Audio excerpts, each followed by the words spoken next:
Les maisons des associations, ce sont en fait des lieux de vie des associations. Ce sont des lieux dans lesquels elles vont trouver du soutien, de l'accompagnement. C'est aussi l'accompagnement, la mise en relation des associations entre elles. Et c'est ça qui est un peu au cœur en fait, de la vie même de nos structures. On a deux critères principaux, celui que vous nommez qui est celui de la rencontre des différences, donc qui s'articule autour de plusieurs thèmes qui sont l'intergénérationnel, l'interculturel, la rencontre entre un public ordinaire et un public en situation de handicap et la notion de mixité, la rencontre en termes de mixité entre les filles et les garçons. Et autour de ces quatre axes, donc on va essayer de permettre la rencontre des différences, c'est-à-dire de permettre à des publics de partager une activité et de travailler ensemble et ainsi d'aller à la rencontre de la différence de l'autre. Le deuxième critère, c'est celui de l'interassociatif. Donc à ce niveau-là, c'est de faire travailler plusieurs associations ensemble. Et donc là, on est encore une fois sur le critère de rencontre de l'autre. Alors là, plus au niveau de l'action en elle-même et des publics en eux-mêmes, mais au niveau de l'organisation de l'action. Et donc on va se retrouver confronté aussi à la singularité d'une autre association. C'est ça qui est très intéressant dans cet appel à projet, c'est la capacité de ces deux critères à se répondre et à dialoguer.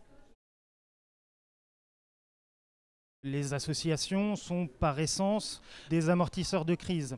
C'est-à-dire qu'en des temps de crise comme on a connu ces dernières années, on a bien vu au niveau de l'emploi, mais aussi au niveau du vivre ensemble, que les associations étaient réellement des structures qui permettaient de limiter les impacts de la crise sur le citoyen et sur la société en général. Il ne faut pas envisager l'interassociatif comme un moyen de faire des économies. Par contre, ça peut être une externalité positive, effectivement, une conséquence souhaitable, qui est de dire que faire à plusieurs, ça permet de faire des économies d'échelle. Voilà. La notion d'interassociatif et de capacité à faire travailler des associations ensemble, c'est une vraie richesse et c'est quelque chose qui doit amener à faire plus ensemble en termes d'impact et d'action des associations.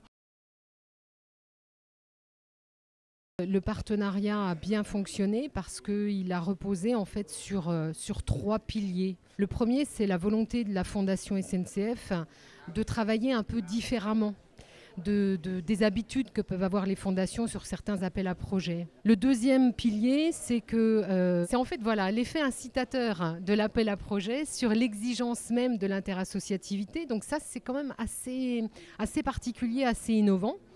Et puis le troisième pilier, c'est tout simplement la capacité des maisons à accompagner les porteurs de projets, comme le disait tout à l'heure Sylvain, à regrouper, à faire que les responsables associatifs se rencontrent et qu'à partir de 1 + 1, on n'obtienne pas 2, mais 3. Voilà, c'est ça. Donc ça, c'est le premier enseignement, c'est que l'interassociativité est très productrice en termes d'effets directs et d'effets induits. Et je pense que là, avec la Fondation SNCF, on a réussi à construire quelque chose d'assez intéressant.